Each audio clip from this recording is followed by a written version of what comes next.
할렐루야. 오늘은 사도행전 8장 말씀입니다. 교회에 큰 핍박이 일어났습니다. 그 핍박이 도리어 예수 그리스도 복음이 확장되는 놀라운 역사로 나타나게 되는 것입니다.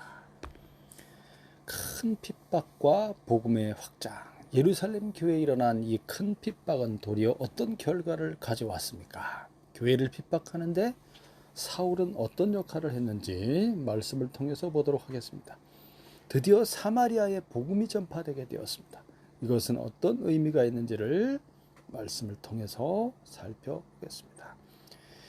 교회를 핍박하는데 사울이 앞장서게 되었습니다. 1절부터 읽어봅시다. 시작. 사울은 그가 죽임당함을 마땅히 여기더라. 그날에 예루살렘에 있는 교회에 큰 박해가 있어 사도 외에는 다 유대와 사마리아 모든 땅으로 흩어지니라. 경건한 사람들이 스데반을 장사하고 위하여 크게 울더라. 사울이 교회를 잔멸할새 각 집에 들어가 남녀를 끌어다가 옥에 넘기니라. 예루살렘의 그 성전에 수많은 사람들이 모여들기 시작했고, 바로 예수를 믿는 사람들이, 예수를 마땅히 그는 십자가에 못 박혀 죽는 것이 마땅하다고 생각했던 그 당시 예루살렘의 공예 지도자들이 있었죠. 대제사장을 비롯한 서기관, 장로, 바리새인들, 사두개인들은 예수라는 자는 이단이요, 마땅히 죽어 마땅하다라고 생각을 했었죠. 그런데 그 예수가 다시 살아났다는 겁니다. 그래서 그 시신을 제자들이 훔쳐갔다고 말해라, 이렇게 거짓 선동을 하였죠. 그러나 예수님은 실제로 살아났습니다. 그 예수의 이름으로 놀라운 기적들이 일어난 것입니다. 예수의 이름으로 한 번도 걸어보지 못했던 그 사람이 벌떡 일어나 서서 걸으며 베드로와 요한과 함께 성전으로 들어가서 하나님을 찬송할 때 그 수많은 사람들이 그것을 보고 성전 미문에 앉아있던 그 거지가 아니냐, 이게 어떻게 된 일이냐, 발칵 뒤집힌 겁니다. 그래서 그것을 싫어하는 사람들이 누구라고 그랬습니까? 대제사장. 이 사람들이 싫어하지. 자기들의 그 사업장인 성전에서 그들의 사업장이야 성전이, 성전을 통해서 수많은 이익을 가져가는 장사를 하는 사람들이지 않습니까? 그런데 그 성전에서 많은 사람들이 바로 자기들이 십자가에 못 박아 죽인 그 예수가 살아났다고 하고 그를 믿는 그 사도들을 비롯한 제자들을 통해서 능력과 권능이 나타나고 이러면서 많은 사람들이 따르기 시작하니까 대제사장 무리들은 너무나 싫은 거야. 어떻게 하면 저자들을 쫓아내냐, 붙잡아서 너희들 다시는 예수 이름으로 말하지 마라. 그랬더니 사도들이 거부했습니다. 백성들이 많이 따르기 때문에 어떻게 할 수가 없어. 일단은 풀어주고 또 잡아서 때려서 풀어주고 이러던 차에 이제 교회는 점점점 성장해 가면서 많은 구제하는 일이 많이 생겼고, 그래서 집사를 뽑게 되었죠. 그 7 집사 중에 한 사람이었던 스데반을 통해서 강력한 기사와 표적이 나타나고, 역시 예루살렘 성전의 대제사장 무리들이 싫어했던 거죠. 그래서 결국은 그를 붙잡게 되고 그의 마지막 설교를 그들이 들으며 마지막 순간에 하늘이 열리고 하나님 아버지의 영광을 이 스데반이 보게 됩니다. 그 우편에 하나님의 아들 그리스도 예수가 일어나 서 계신 것을 보게 되자 스데반이 그것을 말함으로써 이들이 격분하여서 이제는 도저히 죽이고 싶은 욕망을 참을 수가 없었던 거죠. 폭발하여서 그냥 스데반을 붙잡아 끌고 성 바깥으로 내쳐서 돌로 쳐서 죽이게 된 것입니다. 예수님을 십자가에 못 박을 때는 그래도 엉터리 같은 재판을 이쪽 저쪽에서 했고, 헤로드 왕한테도 갔다 왔고, 빌라도 앞에도 공회에서도 했잖아요. 빌라도가 어쩔 수 없이 이제 죽일 사형을 집행할 수 있는 권한은 총독에게 있는 것입니다. 그렇게 해서 그 빌라도의 힘을 빌려서 예수를 십자가에 못 박아 죽인 겁니다. 근데 이번에 스데반을 죽일 때는 어떻게 했습니까? 그거 다 생략하고 자기들이 그냥 격분하여서 아주 광분하여서 죽여라 해서 그냥 끌고 나와서 돌로 쳐 죽인 것이지. 야, 이제는 걷잡을 수 없는 이 핍박이 박해가 강력하게 시작됐다는 거예요. 자, 거기에 사울이라는 이 사람이 스데반의 죽음에 대해서 마땅히 여겼다 그랬죠. 마땅히 여겼다. 스데반을 죽이는 데 있어서 주동적인 역할을 한 사람이 바로 이 사울입니다. 나중에 바울이라고 불리게 되죠. 자, 그날에 아주 큰 박해가 일어났다. 그래서 흩어질 수밖에 없었던 거예요. 막 다 잡아다가 특히 사울이 교회를 잔멸했다 그러죠. 잔멸. 씨를 말려야 되겠다. 각 집에 들어가서 남자든 여자든 믿는 자를 막 다 잡아서 옥에 가두게 되는 것입니다. 대제사장으로부터 이런 권한을 받게 되는 거예요. 그래서 사울이라는 사람이 상당히 지위가 있는 사람이라는 걸 알 수 있죠. 이 사울이. 자, 사울이라는 사람의 이름을 잠깐 살펴보면 히브리어로 사울입니다. 본명이 사울이야. 원래 사울. 사울은 간구하다, 요청하다는 뜻이고, 이 사울을 로마식으로 부르면 바울이 되는 거예요. 이름이 바뀐 게 아니고 사울, 자기 본명을 로마식으로 부르면 바울이 되는 거야. 그 뜻은 로마식 이름 바울의 뜻은 작다, 낮은 자라는 뜻이 되겠습니다. 그래서 사도행전 13장에 이제 예수님을 만나고 변화된 그 사울이 이제 복음을 전하러 1차 전도여행을 떠날 때 그때 사울이라고 하는 바울 하면서 이렇게 이름이 바뀌어서 나옵니다. 자, 교회를 핍박하는 그 중심에 이 사울이 서 있다는 거예요.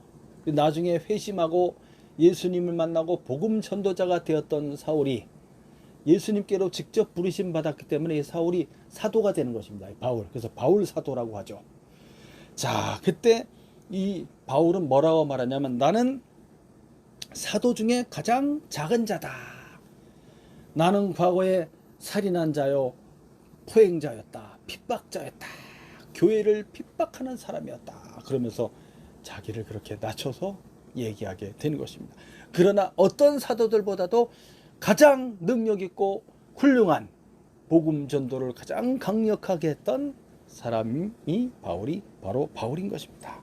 자, 이렇게 경건한 사람들이 스데반을 장사했고 크게 울었다고 되어 있죠. 야, 정말 이 귀한 하나님의 사람을 이렇게 처참하게 죽일 수가 있는가?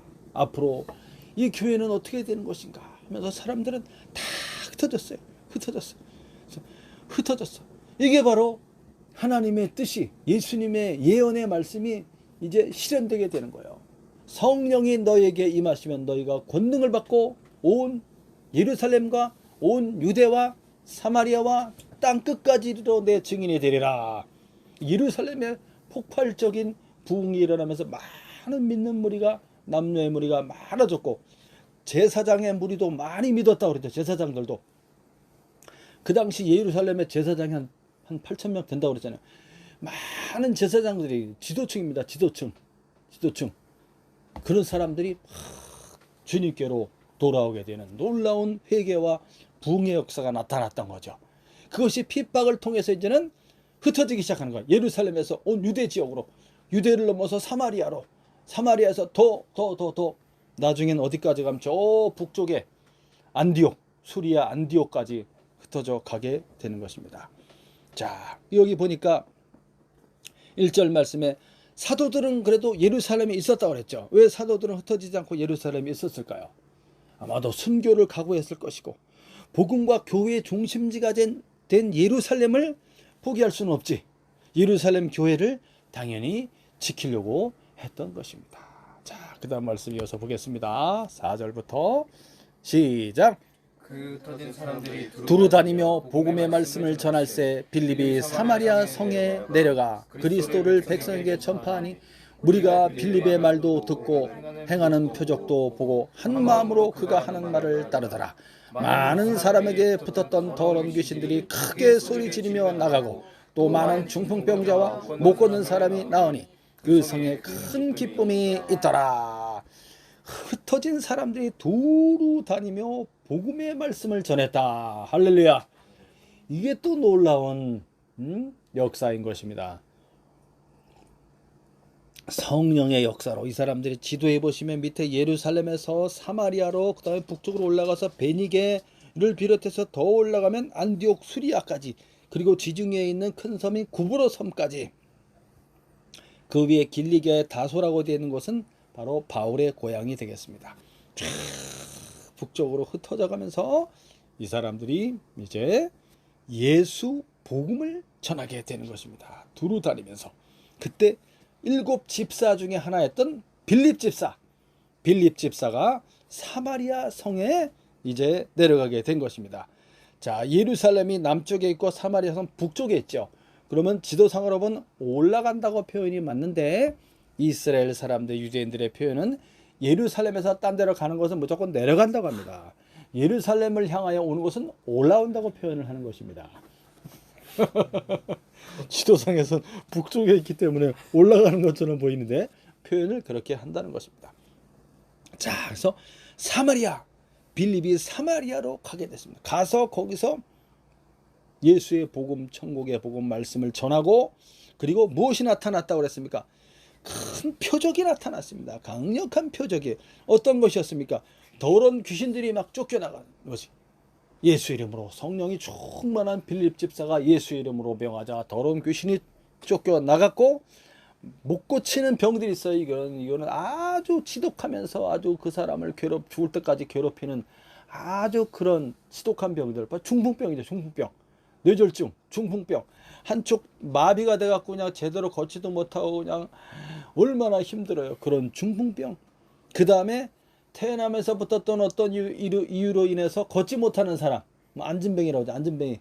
걷지 못하고 이렇게, 그런 사람들을 고치는, 이것은 뭡니까? 표적입니다. 지금 예수님의 이름으로 명하였는데 이런 일이 일어난 것은 그 예수 그리스도가 살아계시다는 뜻입니다. 살아있는 신이라는 거예요. 죽은 신이 아니라 살아있는 하나님이라는 뜻이죠.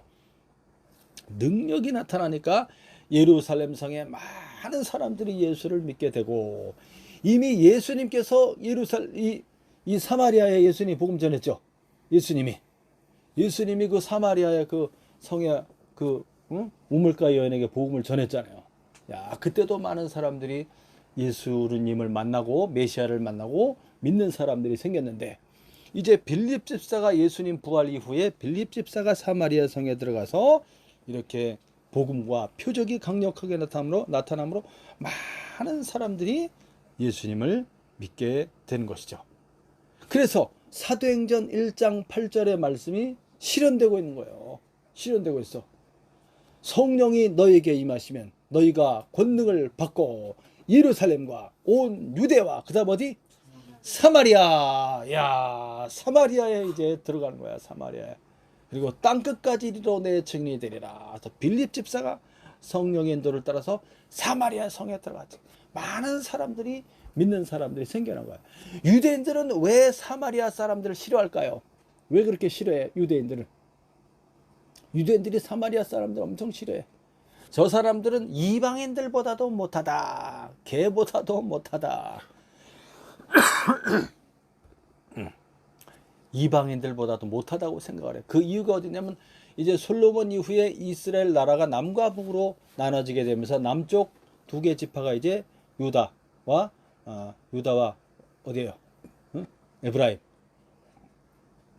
유다와 에브라임이 이제 남쪽, 그래서 유다 나라가 되고, 나머지 10개 지파가 이스라엘에게 붙어서 북쪽 이스라엘이 되는 거예요. 그때 북쪽 이스라엘의 여로보암 왕이 이제 사람들이 이제 예루살렘으로 내려가서 성전에 가서 하나님께 예배하고 제물을 드려야 돼. 남자는 1년에 3번 내려가야 돼. 예루살렘을 방문해야 돼. 성전을. 그걸 못 가게 하기 위해서 베델과 단에다가 송아지 형상을 만들어 놓고 그것이 여호와라고 한 거야. 그래서 우상 숭배가 일어나게 된 것이지. 영적으로 아주 캄캄한 지역이 바로 이 북쪽 이스라엘의 수도가 사마리아야. 그래서 사마리아 그러면 북쪽 지역을 다 사마리아라고 통칭합니다. 사마리아 그러면 어떻게? 깜깜한 곳. 사마리아 그러면 우상이 가득한 곳. 이렇게 되는 것이지. 그러면서 또 이제 북쪽에 아시리아가 쳐들어와서 북이스라엘이 멸망을 하면서 그 아수르가 어떤 정책을 피냐면은, 아수르 사람들이 사람들을 사마리아 성에 이주를 시킵니다. 그래서 혼혈이 돼버려, 혼혈족이 돼버리게 되는 것이지. 그러므로서 혈통적으로도, 영적으로도, 혈통적으로도 완전히 이제는 하나님과 거리가 멀어졌다. 이렇게 해서 이방인보다도 못하게 취급을 하고 있었지. 그러던 차에 예수님이 이제 사마리아 성을 방문했잖아요. 유대인들은 이제 예루살렘에서 저 북쪽에 갈릴리로 갈 때 사마리아를 거쳐가게 돼 있어요. 그걸 지나가지 사마리아 더럽다고 부정한 것이 자기들에게 묻는다고 사마리아 땅을 안 밟으려고 그래. 그래서 어디로 가요? 여리고로, 예루살렘에서 여리고로 내려가 갖고 여리고에서 요단강을 건너 갖고 계곡길로 쭉 올라가서 삥 돌아가고 이렇게 사마리아 땅을 안 밟고 지나가려고 하는 이런 부정하고 더럽고 죄악되고 거짓되고 우상이고 막 혈통적으로도 타락한 이런 자들과는 절대 뭐하지 않겠다? 교제하지 않겠다. 교리하지 않겠다. 쳐다보기도 싫다 이거죠. 그런 곳에 어떻게 됐습니까? 그 어두운 곳에, 그 버려진 곳에 복음이 들어가는 거예요. 빌립 집사가 갔어요. 그래서 많은 사람들이 예수를 믿고 그 성에 기쁨이 가득하였더라. 9절 말씀 또 보겠습니다. 시작. 그 성에 시몬이라는 사람이 전부터 있어 마술을 행하여 사마리아 백성을 놀라게 하며 자칭 큰 자라 하니 낮은 사람부터 높은 사람까지 다 따르며 이르되 이 사람은 크다 일컫는 하나님의 능력이라 하더라. 오랫동안 그 마술에 놀랐으므로 그들이 따르더니 빌립이 하나님 나라와 및 예수 그리스도의 이름에 관하여 전도함을 그들이 믿고 남녀가 다 세례를 받으니 시몬도 믿고 세례를 받은 후에 전심으로 빌립을 따라다니며 그 나타나는 표적과 큰 능력을 보고 놀라니라. 이 사마리아 성에 시몬이라는 마술사가 있었는데 얼마나 큰 능력을 또 행하고 이랬는지 자칭 큰 자, 나는 큰 자다. 이 사람이 어디서 마술을 배워왔느냐 알아보니까 애굽으로 건너가서 애굽의 철학과 마술을 배웠을 것이다 라고 말합니다. 우상과 그리고 마술 그리고 신접은 뭐냐면 귀신의 영과 교통하는 거예요. 그래서 막 점을 치고 그 다음에 무슨 별자리를 보고 요술을 하고 막 이런 사람이에요. 근데 이 사람이 아주 이 사마리아 사람들 백성 중에 높은 사람이 낮은 사람이 다 와서 이 사람에게 점을 치고 이 사람과 상담하고 이 사람이 전해주는 말을 듣고 이 사람이 마술을 펼치고 막 귀신의 영과 교통하면서 막 예언을 하고 막 이러니까 사람들이 올 때 그냥 옵니까? 돈을 갖고 와서 돈을 주지. 그래야지 이 사람 해줄 거 아니야. 야, 이 사람이 아주 사마리아에서는 아주 유명한 사람이야. 근데 이름이 시몬이야. 시몬 하면 누가 생각나요? 베드로가 생각나지. 근데 베드로 시몬이 이 사람을 만납니다. 마술사 시몬을 만나는 장면이 뒤에 나와요. 야, 시몬 이름이 나왔으니까 이름을 먼저 소개해드리. 원래 시몬이라는 이름은 시므온입니다. 시므온. 하나님이 들으셨다. 야곱의 12아들 중에 두 번째 아들이 바로 시므온이야. 시므온. 시므온을 줄여서 시몬이라고 해. 헬라식으로 하면 시몬이 돼. 시몬. 예수님이 시몬 베드로를 이제 시몬이잖아. 시몬. 그래서 바요나 시모나 이렇게 말하지. 바요나 시모나. 요나의 아들 시모나 그런 뜻인데. 자, 그래서 예수님이 시몬의 이름을 뭘로 바꿔줘? 바위라고 뜻하는 아람어로 게바라고 바꿔줘. 게바라 하리라. 게바. 아람어로 하면 게발이야. 게바. 그 북쪽 지역, 갈릴리 그쪽 북쪽 지역에 거기가 이제 아람어를 써요. 그래서 이스라엘 말에는 히브리어와 아람어 두 가지가 쓰이는 거지. 그래서 바울 사도는 그걸 다 할 줄 알아. 헬라어와 히브리어, 아람어 이걸 다 할 줄 아는 사람이에요. 그래서 게바라는 그 말을 헬라어로 바꾸면 그게 베드로야. 헬라어로 바꾸면.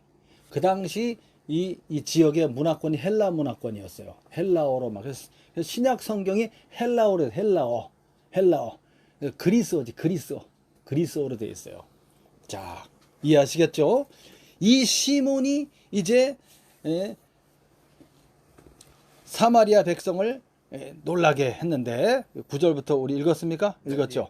네. 마술을 행함으로써 사마리아 백성들을 놀라게 하고 자칭 큰 자다 이런 자였는데 빌립을 만나게 되면서 이 사람도 믿게 된 거예요. 믿게 됐어. 어떻게 믿었는지 시몬도 회개하고 믿게 되고 세례까지 받았어. 세례까지.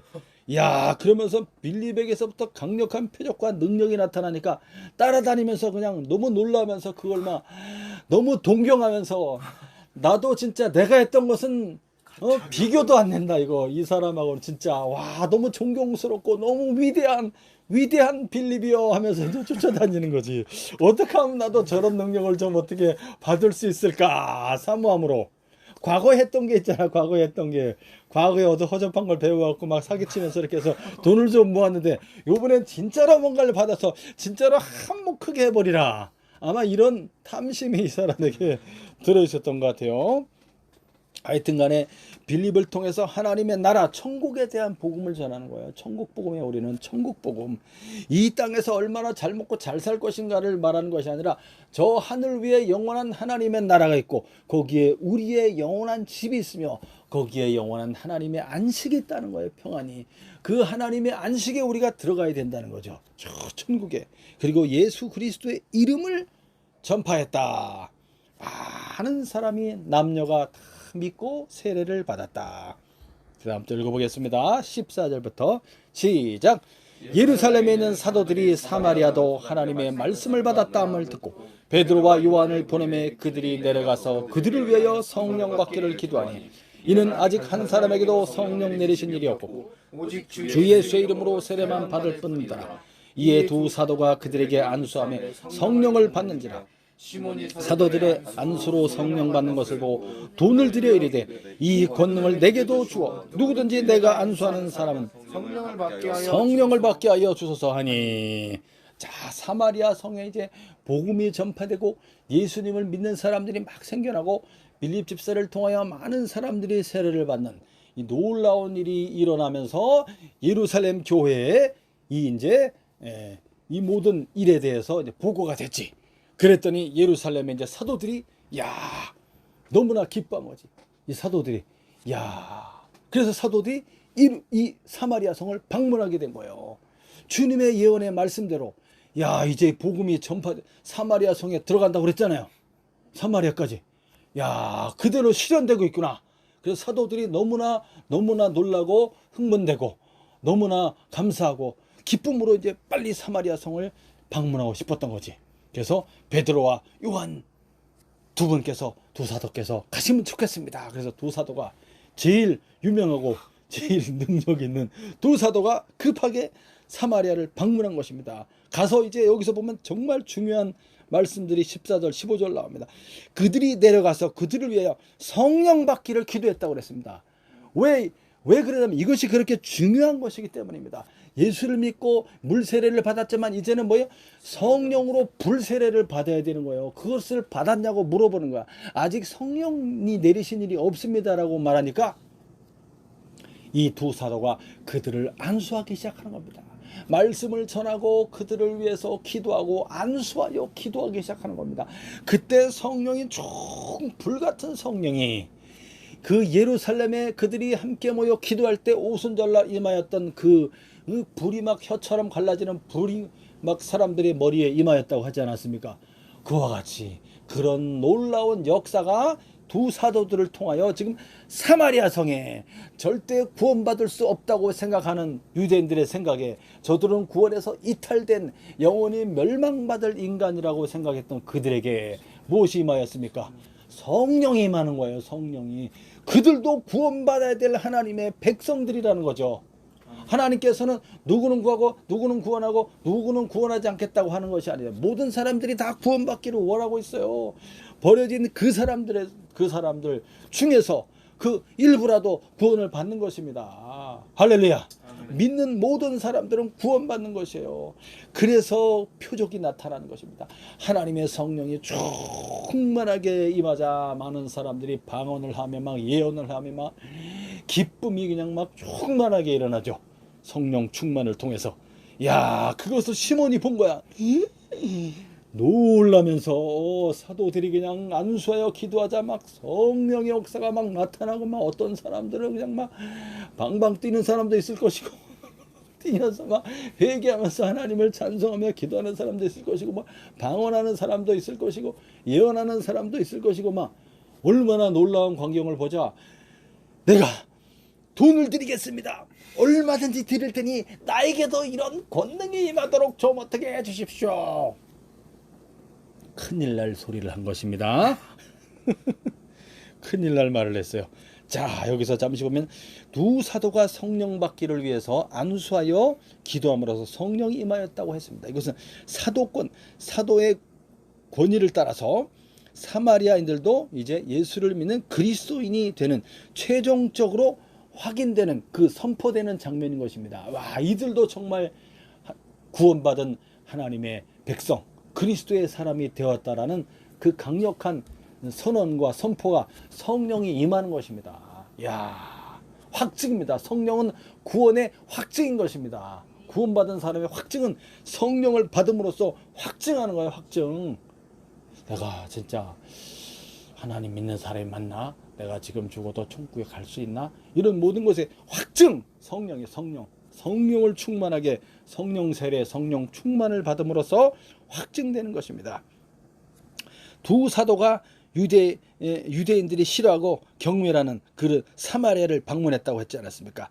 사마리아인에 대한 편견이 허물어지는 거예요. 이제 편견이. 그래서 이제 예수를 믿는 그리스도인들의 이 교회 공동체에서는 이방인이나 사마리아인이나 구분하지 않는 것입니다. 구별하지 않는 거야. 하나님이 구별하지 않으셔요. 다 구원받은 이제 그리스도 예수의 사람으로 새 사람이 되는 것이지, 성령을 받음으로 이제 성령의 사람이 되는 거예요. 그들의 영이 하나님 아버지께로부터 성령의 역사를 통하여 새롭게 태어나게 되는 거예요. 새 사람이 되는 거예요. 본질적으로 이전과는 다른 새 사람이 되는 거예요.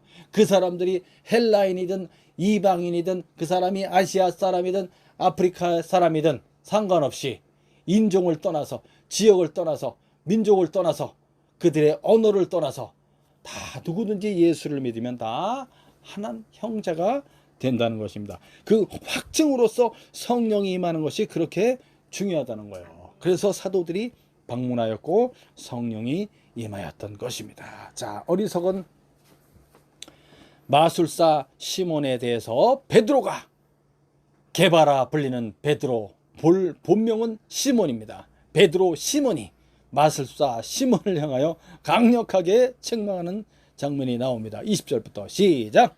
베드로가 이르되 네가 하나님의 선물을 돈 주고 살 줄로 생각하였으니 내 은과 내가 함께 망할지어다. 하나님 앞에서 내 마음이 바르지 못하니 이 도에는 내가 관계도 없고 분깃될 것도 없느니라. 그러므로 너의 이 악함을 회개하고 주께 기도하라. 혹 마음에 품은 것을 사하여 주시리라. 내가 보니 너는 악독에 가득하며 불의에 매인 바 되었도다. 시몬이 대답하여 이르되 나를 위하여 주께 기도하여 말한 것이 하나도 내게 임하지 않게 하소서 하니라. 그래도 어느 정도 시몬이 좀 예수님을 믿긴 좀 믿었던 것 같습니다. 베드로가 정확하게 그 사람의 심리 상태, 그 사람의 영적 상태를 꿰뚫어 보는 것입니다. 너는 악독이 가득하도다. 불의에 매인 바 되었도다. 너의 이 악함을 회개하지 않으면 너는 큰일 난다 하고 강력하게 책망하는 것이죠. 회개하고 주님께 기도하고 돌아와라. 그러면 네 마음에 품은 이 모든 악독과 불의에 대해서 사해 주실 것이다. 회개를 촉구했습니다. 어떻게 하나님의 선물을 돈 주고 살 생각을 하느냐. 이건 돈으로 사는 것이 아니다. 회개하고 진심으로 믿음으로 하나님께 나오면 우리 주 예수님께서 그의 성령을 부어주시는 것이다. 은과 함께 망할지어다. 이렇게 베드로가 말했지. 이 사람 얼마나 놀랐을까. 아이고 제발 베드로 사도님, 나에게 이런 저주가 임하지 않도록 좀 기도해 주십시오. 자, 그 다음 25절 보겠습니다. 시작. 두 사도가 주의 말씀을 증언하여 말한 후 예루살렘으로 돌아갈새 사마리아인의 여러 마을에서 복음을 전하니라. 이 두 사도 베드로와 요한이 그냥 돌아간 것이 아니라 사마리아 여러 마을에 복음을 전했다고 했어요. 두 사도도 이 진짜 예수의 복음이 정말 이 어두운 캄캄한 이 사마리아 성에 복음이 전파된 것을 믿는 사람이 생겨난 것을 보고 성령이 임하는 것을 직접 다 봤잖아요. 그래서 이제 돌아가는 길에 여러 사마리아 성의 마을들을 돌아다니면서 복음을 전파하고 갔다는 겁니다. 할렐루야. 아멘. 두 사도들의 사마리아 전도인 것입니다. 야, 이렇게 하나님께서 아주 강력하게 놀랍게 빌립 집사를 통해서 사마리아 성에 이렇게 복음을 전파하게 하시고 두 사도를 통해서도 복음 전파가 계속되게 하셨던 겁니다. 자, 빌립 집사가 어떻게 복음 전도 사역을 해 나가는지에 대해서 계속 보도록 하겠습니다. 26절부터 시작. 주의 사자가 빌립에게 말하 이르되 일어나서 남쪽으로 행하여 예루살렘에서 가사로 내려가는 길까지 가라 하니 그 길은 광야라. 일어나 가서 보니 에티오피아 사람 곧 에티오피아 여왕 간다게의 모든 국고를 맡은 관리인 네시가 예배하러 예루살렘에 왔다가 돌아가는데 수레를 타고 선지자 이사의 글을 읽더라. 자, 빌립 집사의 전도 여행이 계속되고 있습니다. 사마리아에서 저 지도를 보실까요? 밑에 지도를 보면 사마리아에서 어디로 갔어요? 예루살렘에서 사마리아 갔다 사마리아에서 저 남쪽으로 가사로 가는 길에 에티오피아 사람을 만나게 됩니다. 야, 너무 신기합니다. 근데 더 신기한 건 주의 사자는 천사를 가리켜요. 천사가 개입해서 천사가 말해줍니다. 천사가. 사도행전에 보면 천사가 말해주는 게 많이 나와요. 또 성령께서 말해주시고 오늘날 어떻습니까? 오늘날도 분명히 그때처럼 지금도 역사한다고 믿습니다. 지금도 성령께서 말씀해 주시고 가르쳐 주시고 주님의 천사를 보내셔서 역사하는 거예요. 그때만 역사하고 왜 지금은 역사 안 합니까? 말이 안 되죠. 주의 천사가 개입하여서 그래서 이렇게 알려주는 것입니다. 주의 사자가 빌립에게 말하여 어디로 가라? 남쪽으로 해서 가사로 내려가는 길까지 가라. 그래서 사마리아 성에서 이제 가사를 향하여 쭉 그 말을 듣고 내려갔죠. 갔더니 누굴 만났어요? 가는 길에 갔더니만은 거기에 누가 있어? 27절에 보니까 에티오피아 사람. 에티오피아는 어디냐면 그 남쪽으로 쭉 내려가면 이집트가 있고 이집트, 애굽 그 밑에가 에티오피아야. 에티오피아. 그래서 노아의 아들 셈, 함, 야벳이 있었죠. 그 둘째 아들 함의 아들이 바로 구스야. 구스 첫 번째 아들이 함의 아들이 구스, 그리고 미스라임, 그리고 가나안. 네 명의 아들이 있어. 첫 번째 아들이 구스야. 구스. 거기가 에티오피아. 옛날에 에티오피아가 큰 나라였어요. 지금은 아프리카에 그냥 참 힘들게 살고 있지만 옛날에는 구스, 그리고 미스라임은 이제 미스라임의 후예가 가나안과 블레셋, 저기 애국과 블레셋이야. 블레셋. 자, 그래서 구스 에티오피아지. 에티오피아 여왕 간다게는 그 여왕의 이름이 아니고 왕조의 이름이야. 왕조. 간다게라는 왕조에, 근데 그 왕이 여왕이었어요. 여왕. 그 여왕의 이 국고, 왕실의 근거를 담당하고 있는 대단히 중요한 사람이지. 대단히 중요한 그 관리인 네시. 이 사람이 아프리카의 에티오피아의 그런 사람인데 이 사람이 하나님을 믿는 사람이었어. 이 사람이. 그래서 예배하기 위해서 예루살렘을 방문했던 거지. 아마도 이때가 무슨 명절 기간이지 않았을까 싶은데 예루살렘을 방문해서 이제 예배를 다 마치고 이제 성전을 방문해서 이제 그리고 예물을 드리고 이제 돌아가는 길이지. 돌아가는 길인데 이 사람이 구약 성경을 읽고 있었던 거야. 구약 성경. 선지자 이사야의 글을 읽고 있었어요. 읽고 있는데 이 사람이 무슨 뜻인지를 이해를 못하고 무슨 말인지 몰라갖고 이제 누가 좀 가르쳐줬으면 좋겠는데 하고 있는 차에 누가 나타나요? 빌립이 나타나는 거야. 29절부터 읽어보겠습니다. 시작. 성령이 빌립더러 이르시되 이 수레로 가까이 나가라 하시거늘 빌립이 달려가서 선지자 이사야의 글을 읽는 것을 듣고 말하되 읽는 것을 깨닫느냐 대답하되 기도해 주는 사람이 없으니 어찌 깨달을 수 있느냐 하고 빌립을 청하여 수레에 올라 같이 앉으라 하니라. 빌립이 입을 열어 이 글에서 시작하여 예수를 가르쳐 복음을 전하니 있는 성경 구절은 이것이니 일러스되 그가 도살자에게로 가는 양과 같이 끌려갔고 덜 깎는 자 앞에 있는 어린 양이 조용함과 같이 그의 입을 열지 아니하였다.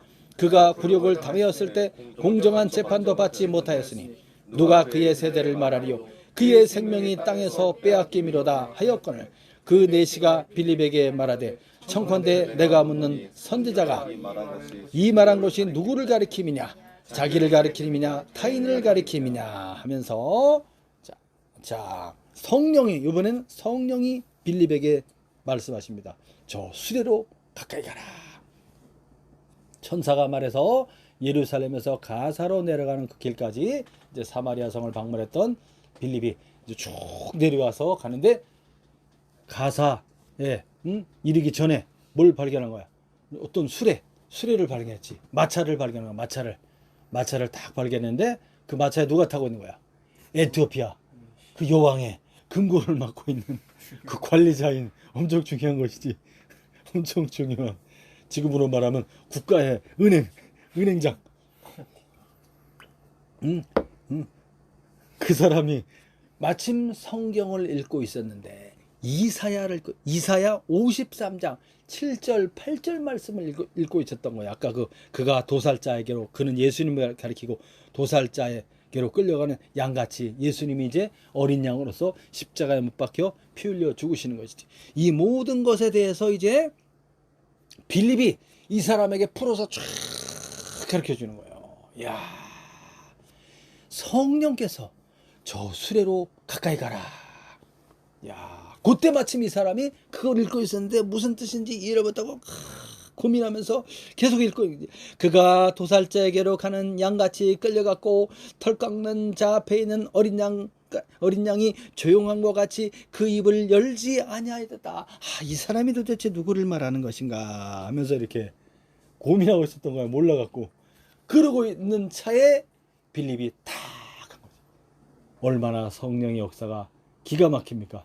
한치의 오차도 없이 그냥 마차에서 낮잠 자고 있었는데 이렇게 오면은 있잖아요. 근데 마침 성경을 읽고 있었고 그가 이 말씀을 풀어줄 누군가를 기다리고 있었는데 빌립 집사가 딱 도착하게 돼서 그 말씀을 어떻게 이해가 가십니까? 그러니까 누가 가르쳐주는 사람이 없어서 도무지 모르겠습니다 했을 때 빌립이 쫙 풀어주는 거예요. 도살장으로 끌려가는 그분은 바로 하나님의 아들 인간이 되어 오신 예수 그리스도입니다 하면서 쭉 그만 한참 설명했을 때 이거를 쫙 가르쳐 주니까 이야, 그 예수 그리스도를 알지 못하고 십자가에 못 박아 죽였습니다. 공정한 재판도 받지 못했다고 그랬죠. 예수님을 이렇게 누명을 쓰고 아무 죄 없는 예수님이 대신 죽으신 것입니다. 누구를 위해서? 우리를 위해서. 세계 모든 민족 어떤 사람이든지 이 예수를 믿으면 어떻게 됩니까? 죄 사함을 받고 구원을 얻습니다. 구약에서 그렇게 먼저 미리 말씀하셨던 하나님의 언약이 바로 이 예수님을 가리키는 겁니다. 성전에서 드렸던 그 양이나 염소나 송아지 그 모든 희생 제물은 하나님의 아들 예수 그리스도를 가리킵니다. 예수 그리스도께서 그의 거룩한 몸을 단번에 제물로 드리심으로써 그 피를 뿌림으로써 예수를 믿는 모든 사람들이 죄사함을 얻게 되는 것입니다. 이것을 막 쭉 설명했을 거 아니에요. 구약의 모든 내용들을 하나님의 언약에 대해서 아브라함에 대해서 그리고 성전에 대해서 쭉 성전이 의미하는 것이 무엇인지 쫙 설명해주고 자 그래서 이제 그 다음 보겠습니다. 36절부터 시작. 길 가다가 물 있는 곳에 이르러 그 내시가 말하되 보라 물이 있으니 내가 세례받음에 무슨 거리낌이 있느냐. 이에 명하여 수레를 멈추고 빌립과 내시가 둘 다 물에 내려가 빌립이 세례를 베풀고 둘이 물에서 올라올세 주의 영이 빌립을 이끌어 간지라. 내시는 기쁘게 길을 가므로 그를 다시 보지 못하니라. 빌립은 아소도에 나타나 여러 성을 지나 다니며 복음을 전하고 가이사랴에 이르니라. 그래서 이 내시가 예수님에 대해서 확실하게 깨달으면서 세례를 베풀어 달라고 요청을 하는 것입니다. 자, 그래서 여기 물이 있으니 세례 받는데 무슨 지장이 있겠습니까? 그래서 빌립 집사가 그에게 세례를 베풀게 되는 것입니다. 참, 얼마나 놀랍습니까? 멀리 에티오피아에서 온 그것도 높으신 분인데 그분이 이렇게 예루살렘을 방문했다가 누굴 만난 거예요? 빌립 집사를 만남으로써 그 사람이 예수를 믿고 세례를 받고 하나님의 사람 그리스도인이 되어서 에티오피아로 내려간 거지. 그럼 어떻게 된 거야? 복음이 에티오피아까지 전파된 거야. 에티오피아까지. 성령이 너에게 임하시면 너희가 권능을 받고 예루살렘과 온 유대와 사마리아와 땅 끝까지 이르러 벌써 땅 끝까지 가고 있는 거예요. 에티오피아로 돌아가서 이 내시가 자기 주변 사람들부터 시작해서 가족들부터 시작해서 자기 자녀와 그 다음에 자기의 직원들 복음 전했을 거 아니야. 그렇죠? 이렇게 복음이 확산되어져 나가는 것입니다. 누가 이거를 생각했어요? 에티오피아 사람 만날 것을 성령께서 저기 귀한 사람이 가고 있다. 저 사람에게 예수의 복음을 전하라. 이미 그는 구약의 말씀을 듣고 유대교에 들어와 있는 거지 이 사람이. 자, 어떻게 해서 그 사람이 유대교에 입교했는지는 알 수 없지만 어떻게 해서 복음을 들었던 거지. 구약의 복음을. 이제는 신약 예수님의 복음을 듣고 이제 확실한 그리스도의 사람이 된 것입니다. 자, 그러면서 이제 더 신기한 것은 장면은 세례를 주고 물에서 올라왔는데 그 순간 보면 주의 영이 성령이죠. 주의 영이 빌립을 이끌어 가신지라. 영어 성경에 보면 catch away. 딱 잡아 낚아채는 걸 할게요. 잡아채는 거야. 탁 친 거야. 순간 어디로 나타내냐면 수십 킬로 떨어진 아소도에 나타난 아소도에 나타났어요. 아소도. 빌립은 아소도에 나타나. 그 내시는 어땠어요? 내시는 기쁘게 길을 감으로 그를 다시 보지 못하니라. 자기에게 귀한 복음 말씀 전해주고 세례까지 주신 그 빌립 집사에게 관심 없고 그냥 자기 길을 가? 그게 아닌 것이지. 일반적이면 빌립 집사님 고맙습니다. 감사합니다. 인사를 하고 자 그러면 저기 내려가시는 길에 그 가사에서 제가 식사라도 좀 대접하겠습니다. 뭐 이렇게 했을 거 아니야. 에티오피아 가려면 가사를 거쳐갖고 밑으로 이제 남쪽으로 내려가야 돼. 가사 길, 그 길을 통해서 가는 길이야. 그럼 거기 큰 좋은 식당이 있는데 제가 거기서 대접을 하겠습니다. 뭐 그리고 이제 좀 헌금을 좀 드리겠습니다. 뭐 이렇게 했을 거 아니야. 그런 절차가 없이 그냥 뿅 사라졌다는 얘기야. 이 사람이 성령께서 빌립 집사를 데리고 순간 이동을 시켜가지고 아소도에 나타나게 된 것입니다. 이 아소도라는 이 성은 구약에는 아스돗이라는 지명으로 나타납니다. 아스돗. 이 아스돗은 옛날에 블레셋 알지? 블레셋의 5 족속, 블레셋 족속에 5개 족속이 있어요. 그 5 족속 중에 하나야. 그 아스돗이. 블레셋 하면 누가 생각나요? 다윗과 골리앗의 블레셋의 장수, 그 큰 거인 골리앗. 그 블레셋이 얼마나 이스라엘을 괴롭혔는지 알아? 그 블레셋이 이방나라. 거기에 그 옛날에 그렇게 다윗을 괴롭히고 이스라엘 민족을 괴롭혔던 그 블레셋의 지역인 그 아소도에 이제 누가? 빌립 집사가 복음을 전파하게 되는 것입니다. 그리고 북쪽으로 어디까지 올라가요? 가이사랴는 대단히 중요한 도시입니다. 큰 항구 도시야. 가이사랴는 이 팔레스타인의 가장 큰 도시야. 이스라엘 지역의 가장 큰 도시가 바로 가이사랴입니다. 헤롯 대왕이 아주 건축술에 뛰어나요. 당시 로마의 초대 황제인 여기 보면 아구스토라고 나오지. 성경에는 아구스토. 이 사람이 아우구스토스야. 옥타비아노스 알지? 옥타비아노스 그 사람이야. 성경에는 아구스토라고 나와. 정확하게 말하면 가이사 율리우스 아우구스토스 이렇게 나와. 복잡해 이름이. 그 다음에 옥타비아노스.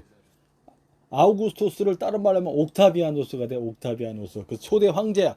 그 황제를 기리면서 그 가이사랴 인공 그 항구를 만들었어. 이게 항구가 아닌데 해안 도시인데 항구를 만들었어. 인공적으로 이 헤롯 대왕이. 그래가지고 거기 아주 좋게 그냥 꾸며놓은 거야. 그래서 거기에 이 가이사랴에 로마 총독부가 있어요. 그리고 헤롯이 거기에 궁전도 지어놨어. 궁전. 나중에 사도 바울이 잡혀갖고 이제 로마로 끌려갈 때 가이사랴에 거기서 이제 가이사랴에서 2년간 머물게 돼. 그때 헤롯 궁에다가 바울을 모셔라. 그 가이사랴 중요하고도 유명한 도시입니다. 그 가이사랴 로마 총독부가 있으며 거기는 대부분 헬라인들이 살아. 이방인들이. 가이사랴. 그 가이사랴에 가서 복음을 전한 것이지. 누구에게 복음이 전파되는 것입니까? 이방인들에게 복음이 전파되는 거야. 빌립 집사가 가이사랴 이방인들, 헬라인들에게 복음을 전했다는 얘기지. 나중에 이제 베드로가 등장하여서 베드로가 바로 이 가이사랴의 백부장 고넬료에게 복음을 전하지. 그 고넬료가 바로 이 가이사의 백부장입니다. 가이사에 파견되어 있는 백부장들은 다른 지역에 파견된 백부장하고 급이 달라요. 상당히 높은 지위의 백부장들입니다. 그 신분이 귀족층들이야. 귀족층. 그 사람들이 로마 총독부에 소속된 백부장인 것이지. 그래서 베드로가 이렇게 이방인에게 복음을 전할 때 하나님께서 특별히 이 아주 같은 급의 백부장이 아니라 높은 급의 백부장인 고넬료에게 복음을 전할 고넬료도 성령을 받게 됩니다. 이방인에게 성령 받는 역사가 또 나타나게 되는 것입니다.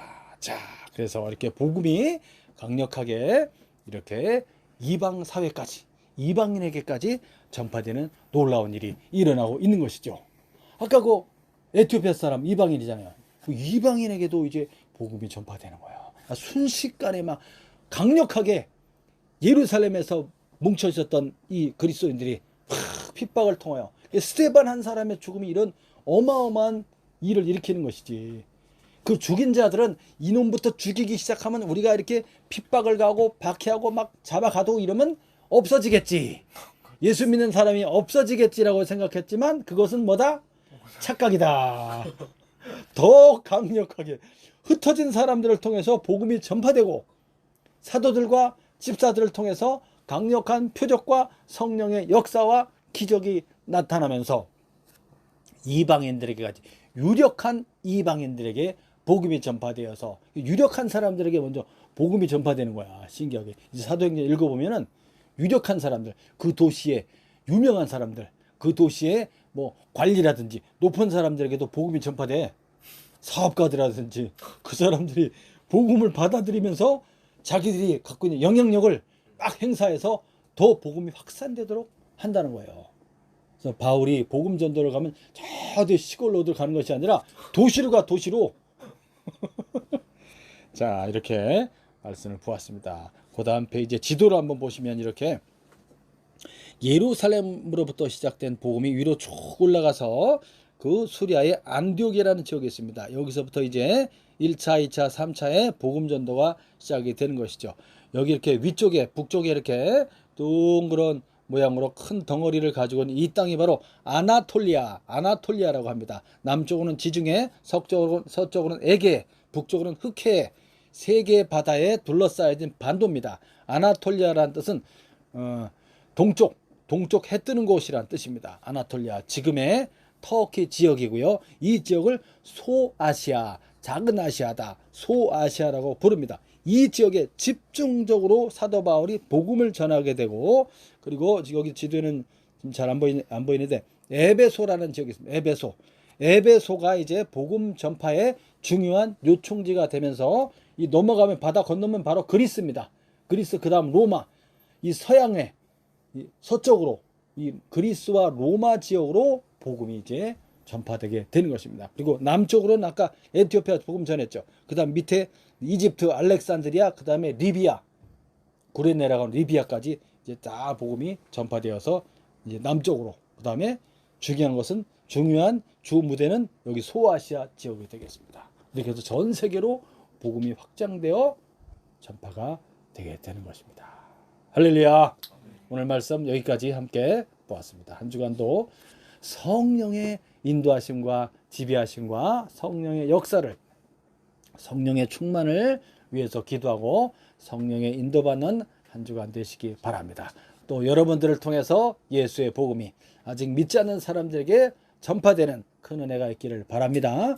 성령의 충만과 역사를 통해서 기사와 표적이 나타남으로써 더 믿는 사람들이 많아지게 되고 예수의 부활이 예수님이 지금도 살아계셔서 여전히 살아계셔서 하늘 위 보좌 우편에 하나님 아버지 우편에 앉아 계시고 역사하신다는 것이 증명되는 것입니다. 무엇을 통해서? 성령과 성령의 나타나는 기적과 표적을 통해서. 그렇게 여러분 한 주간도 주님의 은혜가 충만한 주간이 되시기를 예수님의 이름으로 축원합니다. 아멘. 기도하겠습니다.